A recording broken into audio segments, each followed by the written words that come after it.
రోజు శుభ బుధవారం 3వ తారీఖు మార్గశిర మాసం.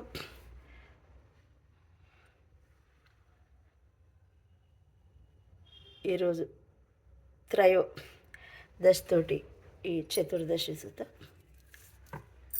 మరి ప్రతి ఒక్కరికి ఆ గౌరీతనైన దీవెనలు మరి అయ్యప్ప ఆశీస్సులు ఉండాలి అని నేను మనస్ఫూర్తిగా కోరుకుంటూ, స్వామి అయ్యప్ప శరణం అయ్యప్ప, శరణం అయ్యప్ప, శరణం అయ్యప్ప, స్వామి అయ్యప్ప శరణం అయ్యప్ప, స్వామి శరణం అయ్యప్ప. ప్రతి ఒక్కరికి ఆ గౌరీతనైన దీవెన అయ్యప్ప ఆశీస్సులు, ఆ కుమారస్వామి దీవెనలు, ఆ పార్వతీ పరమేశ్వరుల దీవెనలు ఉండాలి అని నేను మనస్ఫూర్తిగా కోరుకుంటూ, నిర్మల ఆమచ్చ.